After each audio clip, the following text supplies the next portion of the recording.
hadir ke majelis ilmu karena fadilahnya liwat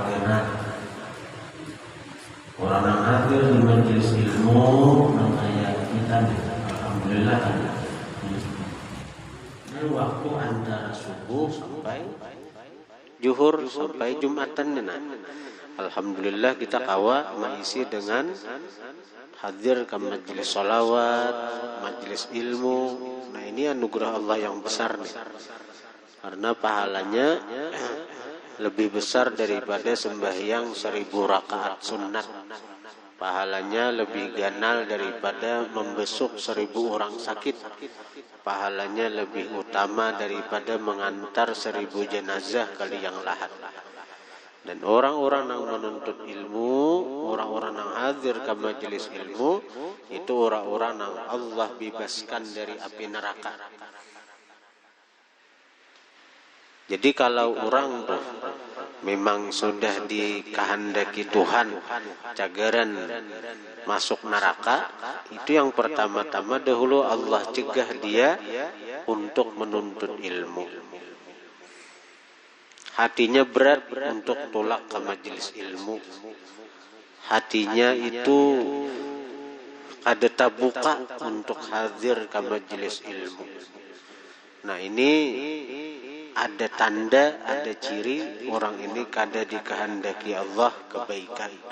Artinya ngarannya itu kada tertulis dalam buku catatan ahli surganya Allah Subhanahu wa taala. Itu dikhawatirkan kalau nang kayak itu tuh sampai mati. Jadi amun kita termasuk golongan orang nang katuju hadir ke majelis ilmu, maka syukuri itu. Karena hadir ke majelis ilmu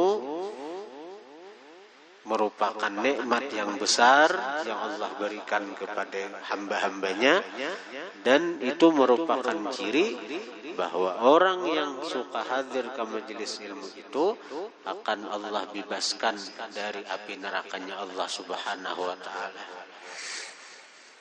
Bila kada kawa penghadir ke majelis ilmu saben beisukan, artinya waktu lain kawa haja, misalnya malamnya menuntut ilmu haja nih. Jangan kada menuntut ilmu tadi.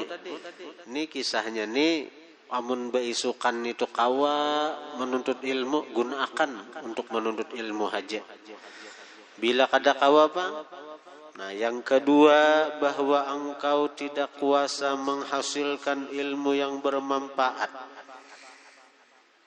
tetapi engkau kuasa berbuat ibadat seperti berzikir, membaca Al-Quran, bertasbih, dan sembahyang. Maka ini adalah derajat orang yang abid dan cara hidup orang yang saleh. Dengan cara ini juga engkau dapat tergolong di dalam kumpulan orang yang beruntung. Namun kada kawa hadir ke majelis ilmu, banyak amal beribadat di waktu-waktu itu. Sembahyang duha minimal 2 rakaat menduha. Jangan kada menduha. Duha ini syukur kita lawan Allah atas nikmat anggota nang sudah dikembalikannya kepada kita. Waktu guring itu kita dicabuti Tuhan berataan, dicabut Tuhan. Mata kada kau melihat lagi, telinga kada mendengar lagi. Dan ketika kita bangun guring, fungsi anggota itu kembali diberi Tuhan, dijulungi Tuhan, dikembalikan Tuhan. Jadi bersyukur kita atas nikmat itu tadi. Dengan cara apa? Dengan cara bersedekah amun kawa jenabi. Ada 360 persendian di tubuh kita nang ini. Itu kita syukuri dan bersedekah. Nah, tapi mencukupi daripada sedekah untuk 360 sendi-sendi itu mencukupi 2 rakaat dari sembahyang duha. La yuwadzibu ala salati duha illa mu'min. Kada mengekali atas sembahyang duha kecuali orang beriman.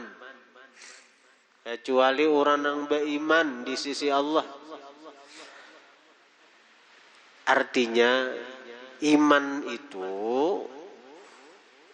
itu ada lawanannya. Lawanannya bila ada kufur, munafik toh. Zaman Nabi toh. Zaman Nabi. Maka Nabi mengatakan bahwa kada kawa rutin untuk sembahyang duha kecuali orang yang bujur-bujur beriman. Maka bila orang tu kada bujur-bujur beriman, artinya di dalam dirinya tu ada kufur nikmat atau ada sifat nifak, kada cagaran kawa istiqamah sembahyang duha. Ini kita kada pandir tahajud dahulu ini kita. Ada pandir nang sembahyang tengah malam, bangun jam 2, bangun jam 3, bangun jam 4. Kita pandir waktu nang panjang ini nah, antara subuh ke zuhur. Panjang benar waktunya. Mulai jam 6:30 sudah boleh menduha. Jam 7, jam 8, jam 9, jam 10, jam 11 sampai orang bang zuhur sawat saja menduha, yaitu parai. Itu parai. Kemana menggunakan waktu yang simpanjangan itu kemana? Kita nih.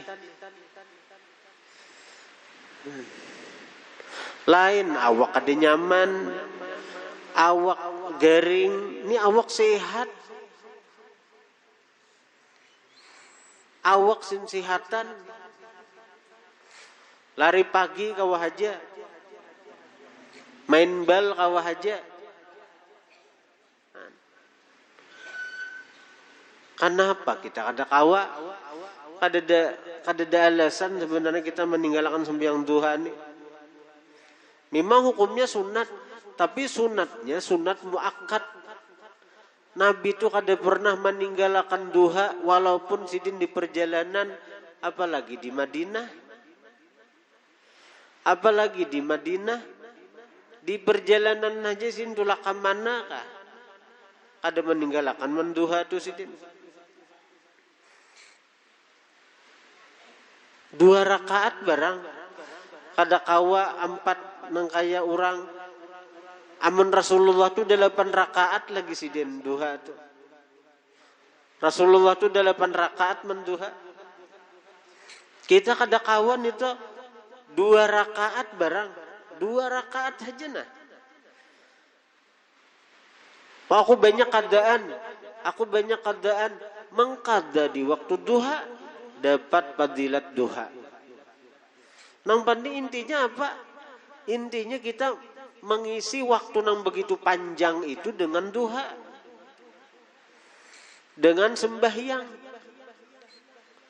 Kita banyak keadaan mengkada di waktu itu dapat fadilat duha, dapat pahala menduha, walaupun niatnya mengkada.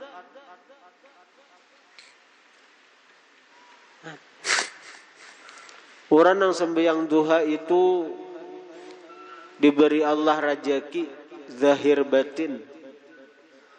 Rezeki zahir itu apa ya? Harta, duit nih tuh. Bebinian tuh rajin sembahyang duha di rumah. Laki nang becari nyaman mencariakan. Nyaman mencariakan laki itu segan bini. Kenapa? Karena bininya di rumah berdoa lawan Tuhan. Allahumma in kana rizqi fis sama fanzilhu. Ya Allah, bila rezeki ulun lewat laki ulun kah, lewat siapakah? Bila di langit turunakan Tuhan. Wa in kana fil ardi fakhrijhu, jika di bumi keluarakan. Wa in kana ba'idan faqarribhu, jika jauh parakakan. Wa in kana mu'assaran fayassirhu, jika sulit mudahkan. Apa lagi? Wa in kana qalilan fakatsirhu, jika sedikit banyakkan. Wa in kana haraman fatahhirhu, jika haram suciakan. Itu dua sembahyang duha yang diajarkan Nabi. Bila kada bisa juga dua nang itu kada bapak kada berduaan atau dua nang hafal aja Rabbana atina fid dunya hasanah. Guru bahkan melajari lagi bila kita menduha tuh sujud terakhir tuh jisidin baca ya Wahhab ya Wahhab ya Wahhab ya Wahhab 14 kali. Kita misalnya hendak menduha 4 rakaat, sujud terakhirnya itu nah ya Wahhab ya Wahhab ya Wahhab 14 kali. Minta lawan Tuhan, ya Allah mudahan rezeki laki ulun lancar. Jadi binian tu jangan hanya betagih lawan laki, hendak ini hendak itu, lawan Allah Ta'ala. Laki itu nomor sekian aja, bepadah juga bang, bila hendak ngaran bisi laki. Nang bisi laki aja bang juga. Amun kada bisi laki bepadah Allah Ta'ala. Bepadah Allah Ta'ala, ya Allah hendak nang ini nah.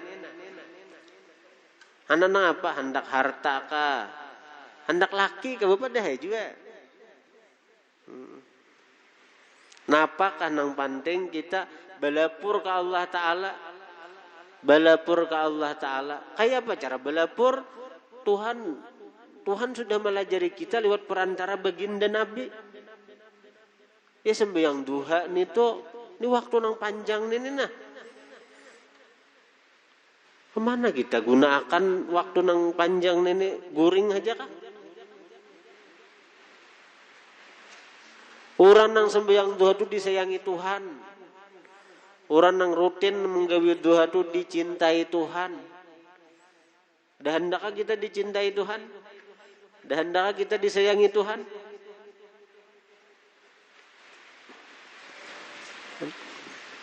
Nah apa kebian minta lawan Allah Ta'ala? Tapi diparaki dulu Tuhan. Diparaki dahulu. Nah, salah satu cara memaraki Tuhan itu dengan mengamalkan sembahyang duha. Kemudian baca Quran, ya, bertasbih. Ada tasbih yang paling baik diamalkan itu Subhanallah walhamdulillah wa la ilaha illallah wallahu akbar. Itu disebut al-baqiyatus shalihat ngarannya. Amalan yang abadi dan kekal itu. Bila kita mengamalkan subhanallah walhamdulillah wa la ilaha illallah wallahu akbar itu janabi la an aqula subhanallah walhamdulillah wa la ilaha illallah wallahu akbar ahabbu ilayya mimma talat alaihi syamsu. Aku nih diberi Allah taufik hidayah sehingga mulutku bisa mengucap subhanallah walhamdulillah wa la ilaha illallah wallahu akbar, itu ahabbu ilayya, lebih kucintai daripada dunia dan isinya. Ini Rasulullah di sidin melihat hakikat perkara. Sidin itu mengetahui hakikat dari satu perkara. Sehingga sidin berkata itu nah, mulut nih diberi izin Allah taufik hidayah, kau mengucap subhanallah walhamdulillah wa la ilaha illallah Allahu akbar, itu lebih kusukai ya Nabi, lebih kucintai daripada dunia dan isinya. Sekali kita mengucap subhanallah alhamdulillah wa la ilaha illallah Allahu akbar, pahalanya lebih besar daripada dunia dan isinya. Pahalanya lebih ganal daripada dunia dan isinya. Karena itu dunia ini bukan tempat balasan. Dunia ini bukan negeri untuk balasan amal ibadah. Karena kada sanggup dunia nang ini menjadi balasan bagi ibadah dari hamba-hamba Allah. Sekadar membaca subhanallah alhamdulillah wa la ilaha illallah Allahu akbar, pahalanya lebih ganal daripada dunia dan isinya. Itu sekali, baca 10 kali, baca 20 kali, baca 100 kali. Kayak apa genalnya, ada kisah. Sekali aja kita membaca subhanallah alhamdulillah, pahalanya lebih ganal daripada dunia dan isinya. Daripada taungut, daripada ranai, muntong. Jangan baca itu sambil katik tasbih subhanallah alhamdulillah la ilaha illallah allahu akbar. Jadi tasbih ini kada salah kita bawa terus ada di kantong kita.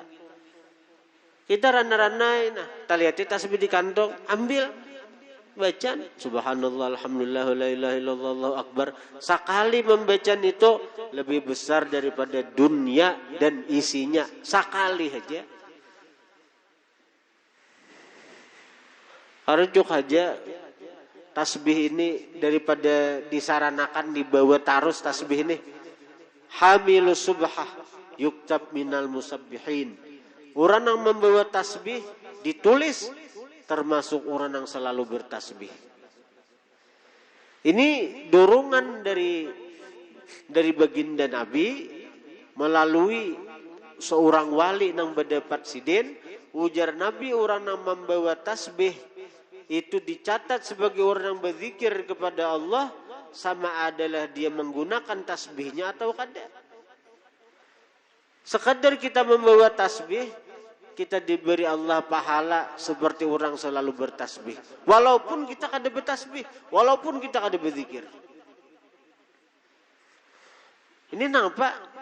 Ini karena dengan adanya tasbih ini, hati itu akan ada dorongan kuat untuk bertasbih, berzikir, mengingat Allah. Jadi rana-rana misalnya di rumah, taliati tasbih di kantong, jumput tasbih itu, tak baca aja tuh. Mengapa? Asa tasbih nang kaya ini tasbih nang bebigi, karena zaman Nabi itu tasbih itu nang sunnah itu bahari itu orang memakai batu atau biji kurma, biji kurnawat, biji kurma. Namun tasbih nang digital itu tuh kada dapat pahala tasbih mengatik itu kada dapat. Kada dapat pahala mengatik tasbih. Tapi kalau pahala tasbihnya dapat terus. Subhanallah alhamdulillah la ilaha illallah allahu akbar, pahala. Tapi ini pahala tuh ada pahala ketika membaca tasbih, ada pahala mengatik tasbih. Nah, kenapa tasbih nang kayak ini berpahala? Karena ada sunnahnya. Bahari orang pakai biji. Nah sekarang biji itu ya nina bijina dimasukkan orang, dibenangi orang. Saya ingat ini ada sunnahnya. Amun digital bepicik nang anu tuh zaman bahari kededa. Tapi pahala bertasbihnya dapat. Pahala bertasbihnya dapat. Tapi pahala mengatik tasbih ada bila nang baangkan itu. Bahkan tasbih seperti ini dibuat dalam kantung aja berpahala. Dibuat dalam kantung aja berpahala. Man ittakhadha subhatan liyadhkurallaha biha kutiba minadh-dhakirin Allah katsira sawa'un dzakara biha aw lam yadhkur biha.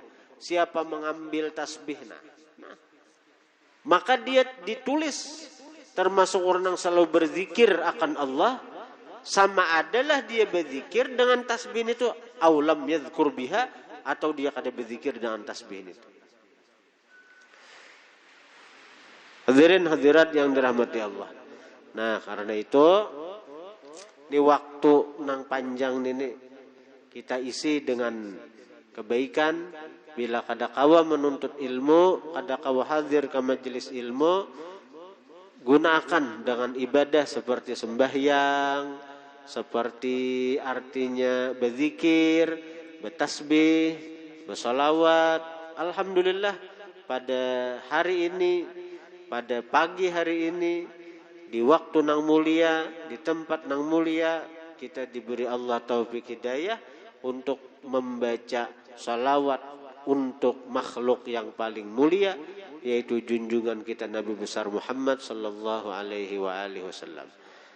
Dalail yang kita baca ini merupakan amaliyah para wali. Para wali-wali Allah itu mengamalkan daripada dalail khairat ini. Guru sekumpul itu mulai umur 13 tahun sampai sidin wafat, dikatakan selalu membaca dalail ini 1 hatam sehari. Kita cuma 1 hizib per minggu. Per minggu. Guru sekumpul membaca sahatam sehari. Guru kita di Gampa itu nang talinga ulun saurang mandangar, sidin bepadah uja sidin bahari aku jasidin amalanku jasidin dalail sahatam sehari. Bahari, apakah wayah ini tentu kada mungkin bang amalan orang tuh mengendur, ada mungkin amalan orang tuh bedikit, amalan orang nang itu artinya berkurang. Bahari haji sidin sudah bepada amalanku bahari sidin dalail sahatam sehari.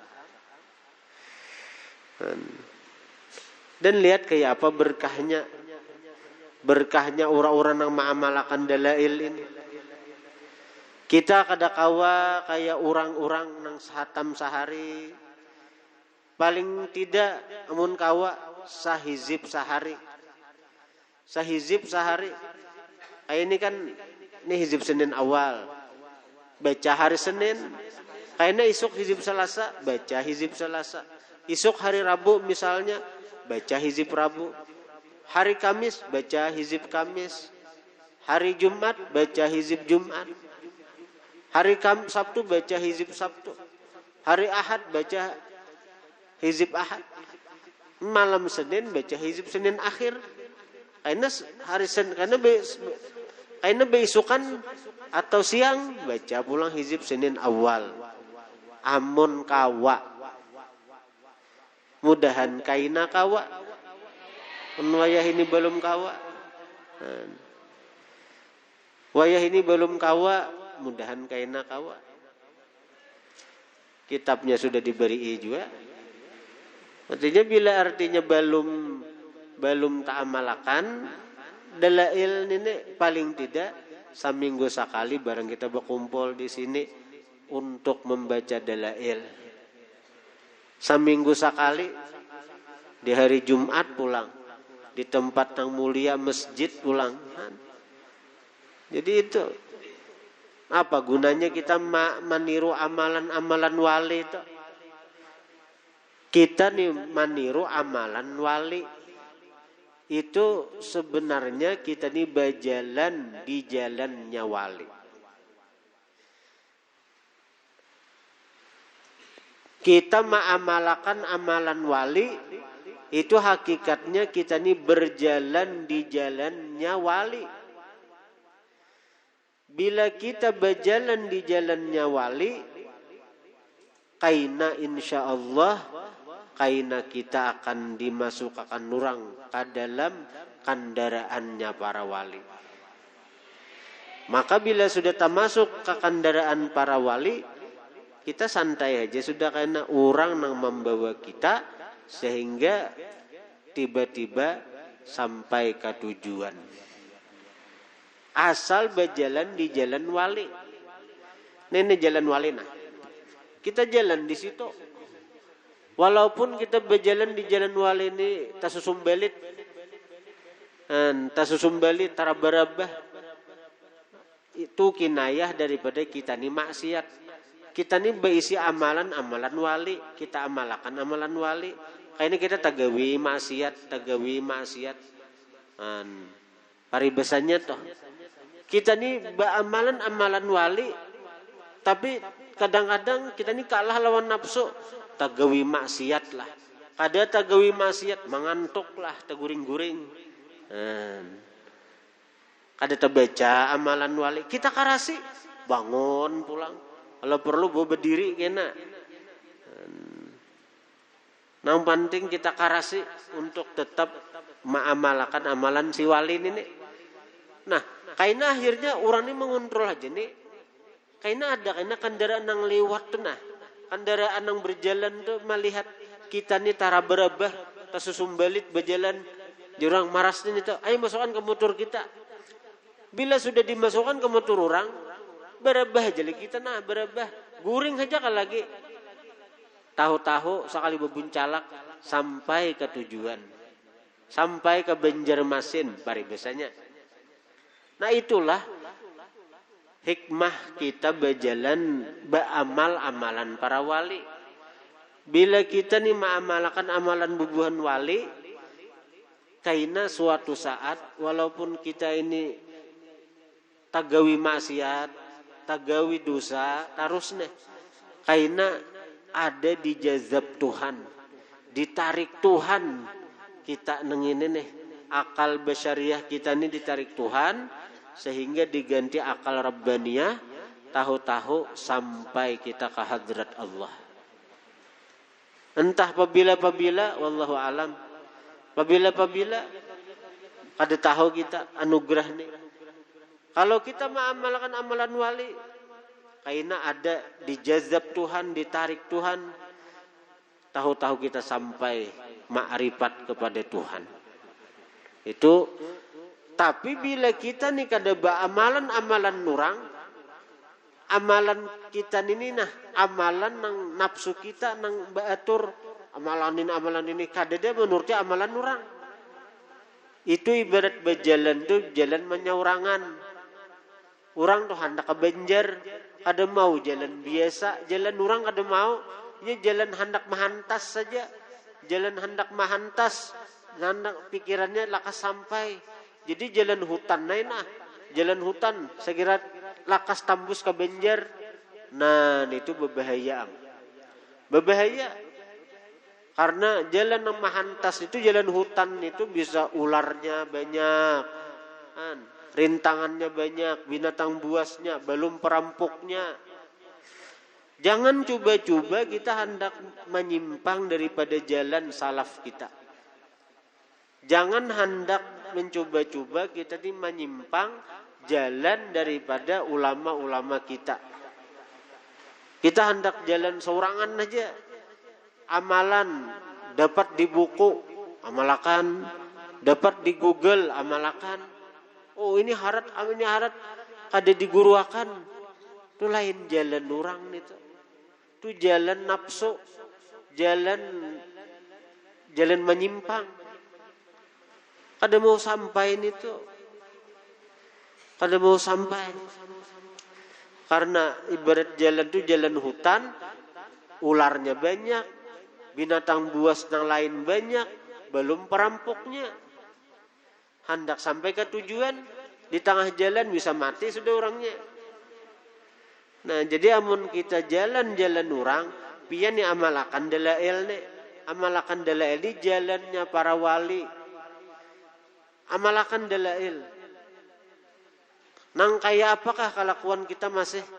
Nang kaya apakah kelakuan kita? Ketujuh maksiat, ketujuh menggawi dosa, ketujuh berbuat salah masih. Kita amalan dalail ni. Insyaallah karena suatu saat akan diberi Tuhan jazab sehingga kita akan diberi rasanya makrifat lawan Tuhan.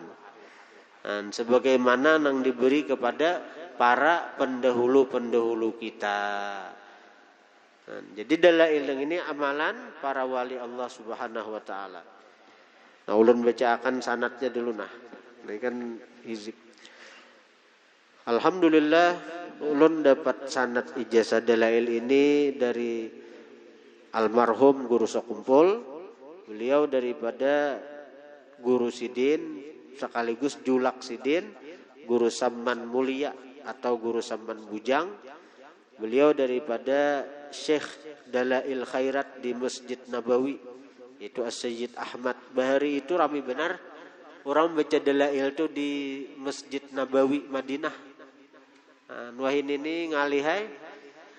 Wah ini Bahari itu Guru Saman Bujang belajar dalail ni Sayyid Ahmad. Sayyid Ahmad ini guru Dalail Khairat di Masjid Nabawi. Ya apalah baca dalail nah di hadapan kubah Nabi ya apa?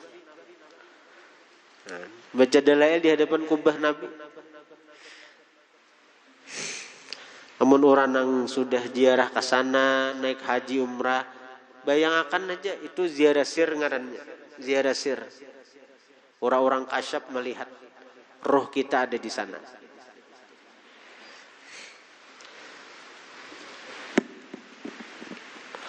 Beliau daripada Sayyid Abbas Ridwan, daripada Sayyid Muhammad Madani, daripada Syekh Ali bin Yusuf Al-Madani, daripada Syekh Muhammad bin Sayyid Ahmad Al-Madghari, daripada Syekh Muhammad bin Ahmad Musanna, daripada Syekh Ahmad bin Haj, daripada Syekh Abdul Qadir Al-Fasi, daripada Syekh Ahmad Mukri, daripada Syekh Ahmad bin Abil Abbas As-Summa'i, daripada Syekh Ahmad bin Musa As-Samlali, daripada Syekh Abdul Aziz At-Tuba, daripada pengarang Sayyid Muhammad bin Sayyid Sulaiman Al-Jazuli Asy-Syarif Al-Hasani, keturunan Sayyidina Hasan, dan Sidin ini baisi pangkat wali Qutbul Ghauth.